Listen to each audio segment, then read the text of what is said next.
His love affair with himself is completely it's completely separate from the reality of the show.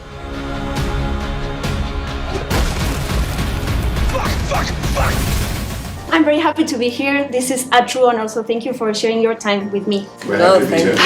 I want to talk about Timothy first. Timothy. I can no longer look at octopuses the same way. Yeah. Ever again. Yeah. And I want to ask you, what moment astonished you the most of the show that changed something in your real life after you lived that in the show? Oh wow, that's a hard question. There was a lot of there's definitely something. There's a lot of right? There's a lot of disturbing. Herogasm was eye-opening. There was a lot to see on that set. So a lot of times what is seen in the final cut is we're not necessarily always dealing with. So there's a lot of visual effects and stuff that take place, and so we're we might be playing to a tennis ball or something, but then when you see it, then it's something outrageous. So, but Herogasm was very real and very in front of you, and smelled. It had a smell. There was this pungent odor after the third day. I'm going to tag. Hard to forget. That changed me. I think that just hearing people talk about that, because it was, there was people simulating sex left, right, and center. What is going on in this room? It's insane. So I wouldn't have coped very well in that environment, and I don't think. All I can say is that's something I could learn from other people's experience. Pop Claw's scene. Oh yeah. Intimate scene where she is sitting down and that happens was just weirdly stuck with me for a couple of weeks. That image, I was like, Pop Claw's. I've never seen that on TV before. No. Yeah. Life-changing moment. For the better, we don't know. So. Okay. Man, it's so hard for me to think because there's definitely things that over the seasons you see, you're like, whoop, and it changes your orientation to things. But I can't, off the top of my head, I can't think of something. I might come back. Oh wait, I got another one. Being on a sidewalk, being on it just off the sidewalk. Don't do it. Don't do it. It's like after Robin. Now? After Robin. Right. Being just a little bit off the sidewalk. Stay on the sidewalk. Yeah. How easy or difficult or challenging is it for you to do these awful things and not feeling remorse? Because I know you're acting, but you have a heart and you are humans, and I don't know if sometimes you're like you cannot express something different because you have to keep your character alive in that scene. I can speak for myself. I'll take it if you want to start off. I don't have a problem with it because it's so. A lot of the stuff that we're doing, it's so often so technical. Okay. But Homelander also, it's a very generalized form of psychopathy, isn't that the right way? He's an equal opportunity hater, and it's not very specific. Whereas I know that, I'm just going to reference this.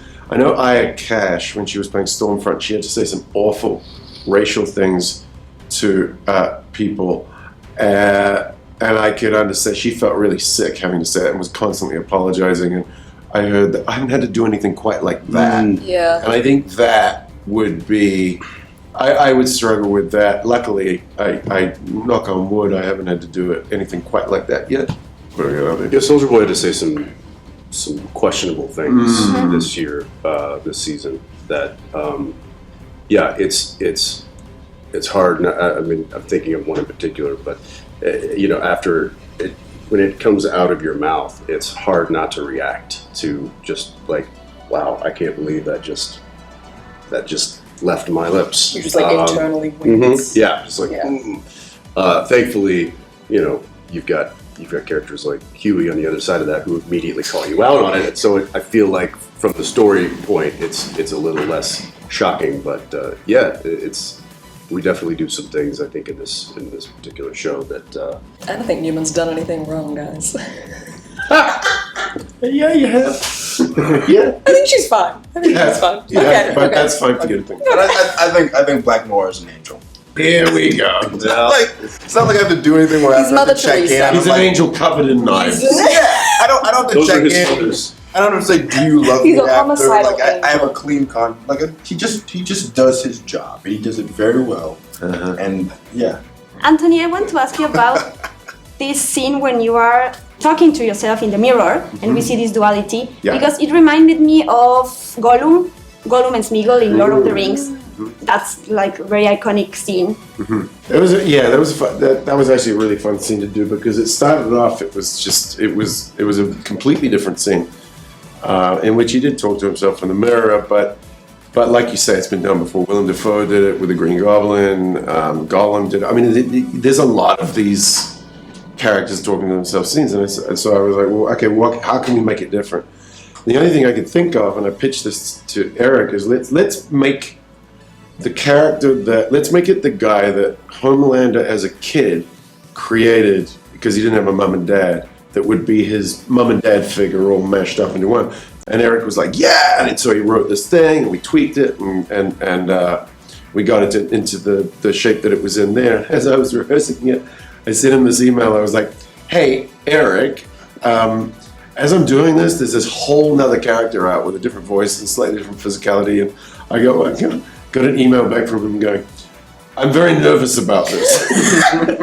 And I said, I'm nervous too, but I think it can work. And he went, if you think it can work, then go for it. And it was great, because he really let me run with it, and it was a punt, because it could have fallen on its face, but it seems like people enjoyed it. So, and on the day, the technicality of it. I mean, I was lucky. I played twins in a show for 6 years in New Zealand, so I played me and me. And I was used to doing scenes with myself. I did it for years. So I knew the work that needs to go into it, and the little details that you put in one side that you're going to put in to react to on the other side. And then we have a reader off doing the lines. So, but it's super technical, but it's a lot of fun. I have a follow-up question. Yes, sir. Technically. Yes, sir. Who was reading opposite you when you were actually doing the work? Oh my God, I'm going to be... Did you just have there's the no one, script, or did there's you have no an one actor? reading opposite, because the mirror was there and they couldn't have reflections. So there was a guy... Well, who was feeding you the lines? Yeah, it was I forget his name. Who was the guy that raced A-Train in season 1? Shockwave. Yeah. Oh, So wait, you that's had- cool. You had another actor. So you had an actor come There in was and do actually an actor that came in. It was a real thankless job. But did you work That's with so him great, to though. give him the so choices? I Yeah. kind of directed him through it That's- in a way. that was my by question. saying, I want you to hit this line hard, Yeah, yeah. and I want you to give me much more time here. Because you already had So I an would idea of tell what You know you the wanted rhythm. that to be. Because I knew what I had to match on the other Yeah. side, and then they would do playback of my voice. Because see, that's the stuff And that I I'd don't just think be people know. It's remembering it's a Yeah. difficult what I thing to did. do. You got to rehearse thoroughly each side. It's Yeah. almost like a choreographed dance. Yeah. You're It's kind completely of choreographed. Yeah, And then you're, your dance partner is You gotta do both it's a sides. thankless job. yeah. But like I said, I did that for 6 years, so it was Right. it was fortunate that Right. It worked. I knew the deal. I want to ask you about this scene with Black Noir and his animated best friends, Yes. which is so heartbreaking. Yes. Yeah. But they're not there. So how? I mean, they are there. They are real. Heartbreaking. You know? Yes. Did you know? No, they're not there. I guess you saw that when the episode was ready, Yeah. right? For the first time? Yes. Oh, I What you saw? love it. I love it so much. I think it's like the perfect realization of his like inner world. I think he is like this youthful, innocent, sweet person on the inside who just happens to have a job that involves killing people. And I think with him, it's like the trauma from having to deal with, that fallout with Soldier Boy, and the brain damage and resulting kind of having to hide in his mask and losing the ability to speak to people. I think naturally he kind of reversed into himself. And you need relationships, you need other people, but he doesn't have any, so he creates them. And they're all dimensions of himself, or memories of people from the past, and